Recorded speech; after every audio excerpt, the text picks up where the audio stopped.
반갑습니다. 여러분, 프로토 교수입니다. 스포츠 모든 경기를 매일 분석 및 조합 픽 공유 중에 있습니다. 영상에 공개되지 않는 정보들도 정보방에 입장하시면 확인하실 수 있으니 참여를 희망하시는 분들은 영상 하단 고정 링크를 통해서 아무 조건 없이 자유롭게 참여가 가능하니 많은 참여 부탁드리겠습니다. 첫 번째 경기는 베로나 대 토리노 한번 살펴보겠습니다.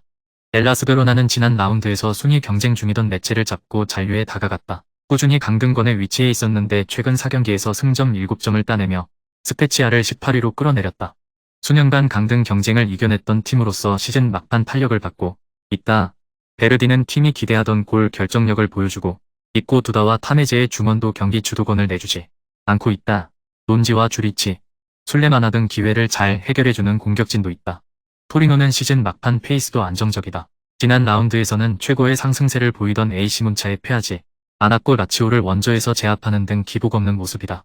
사나브리아 외에 마땅한 스트라이커가 없다는 평가에도 블라시치와 카라모, 미란척 등이 이선 지원을 잘했고 수비 라인은 세리에A 상위권 팀 이상의 안정감을 보인다.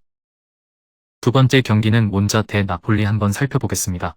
AC 몬차는 승격 첫해 안정적으로 중위권에 안착하며 시즌 마무리를 앞두고 있다. 5할 승률을 기록하는 등 기대 이상의 성적을 냈다. 최근에는 무패를 이어가고 있는데 인터밀란과 피오렌티나 등 강팀을 잡았고 A 로마와 토리노 등 중상위권 팀 상대로도 패하지 않았다. 이조와 마를론, 마리 등 최종 수비가 안정적이고 페시나의 중원 영향력도 빼어나다. 나폴리는 우디네세 원정에서 무승부를 기록하며 리그 우승을 확정했고 그 이후 경기에서 피오렌티나를 제압하며 홈팬들 앞에서 세레모니를 확실히 했다.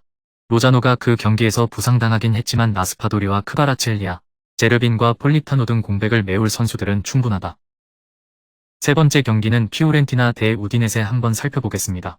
피오렌티나는 이번 홈경기에 풀핏으로 나서기 어렵다. 주중 컨퍼런스리그 준결승 1차전 홈경기에서 선제골을 지키지 못하고 패했기에 바젤 원정에 대한 부담이 커졌고 로테이션을 가동해야 한다. 리그에서는 남은 라운드 기간 동안 별다른 동기부여가 없기에 굳이 힘을 빼지 않을 것으로 보인다. 요비치와 소틸, 브레칼로와 쿠아메 등이 출전할 것이다. 우디네세는 지난 라운드에서 삼프도리아를 강등시켰다. 페레이라와 마시나 등의 골이 터지며 승리했다. 시즌 내내 거의 나서지 못한 데올로페우를 비롯해 공격진의 부상자가 많았지만 안정적인 수비로 중위권을 지켜냈다.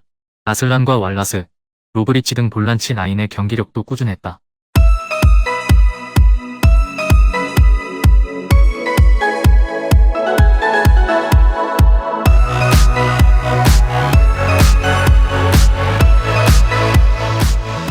네 번째 경기는 클레르몽 대 리옹 한번 살펴보겠습니다. 클레르몽은 직전 리그 경기에서 옥세르를 상대로 1-1 무승부를 기록했다. 누가 이겨도 이상하지 않은 막상막하의 경기였다. 무승부라는 결과가 어울리는 경기 내용이었다.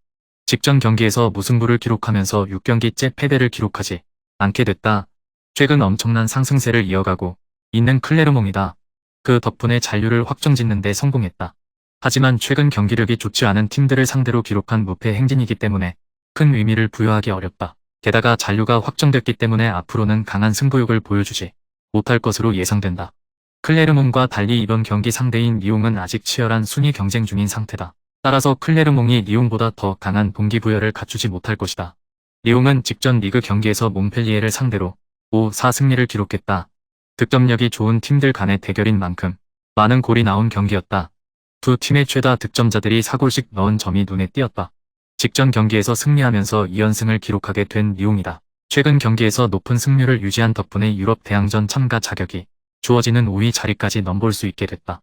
리옹의 최근 득점력이라면 클레르몽을 충분히 이길 수 있을 것이다. 클레르몽보다 동기부여가 강할 수밖에 없다는 상황도 리옹의 경기력에 긍정적인 영향을 줄 것이다. 다섯 번째 경기는 몽펠리에 대 로리앙 한번 살펴보겠습니다. 로리앙이 중원에서의 압박 라인을 구축하고 몽펠리에의 호전성과 뒷공간 노출을 이용해볼 여지는 있을 것으로 보이는 상황이다.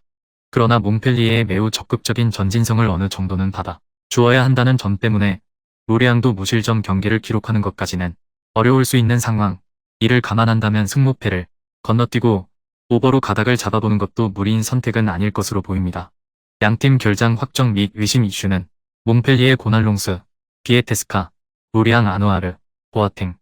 참고할 경기 데이터는 기대 득점 1.49골 대 1.18골, 양측 모두의 득점 가능성 71%, 양팀 합산 기대 득점 3.09골. 통산 상대 전적 22전 12승 7무 3패.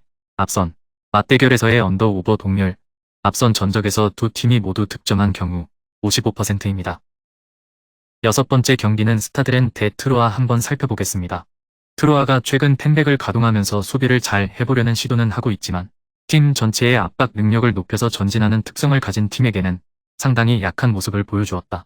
렌이 홈에서의 상승세는 확실한 편이고 홈 어드밴티지를 이용해 트로아를 상대로 공세를 펼치게 된다면 트로아가 무력한 모습을 보여줄 가능성이 높다. 참고할 경기 데이터는 기대 득점 1.77골 대 1.18골, 양측 모두의 득점 가능성 59%, 양팀 합산 기대 득점 3.56골, 통산 상대 전적 9전 4승 3무 1패, 앞선 맞대결에서의 언더오버 앞선 전적에서 두 팀이 모두 득점한 경우 89%입니다.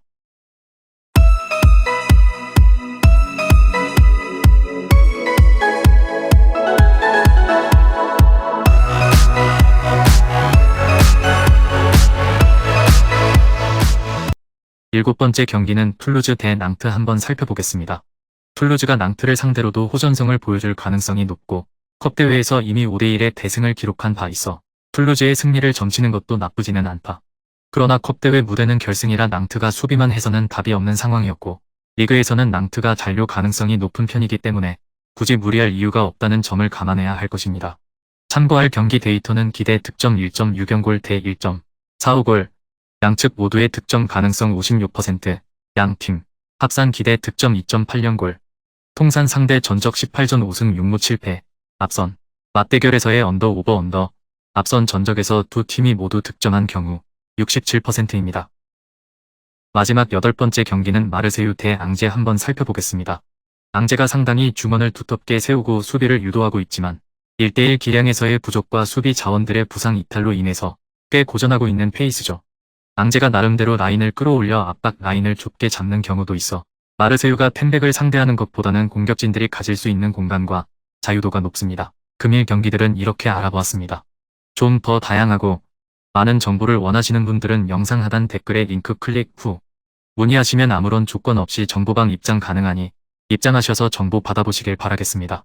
그리고 영상에서 리뷰하지 않은 디테일한 정보와 조합픽은 매일 교수 정보방에서 공유하고 있으니 꼭 참여해보시길 권장드리며 이번 영상은 여기까지 하겠습니다. 시청해주셔서 감사드리며 늘 여러분들의 건승을 기원합니다. 감사합니다.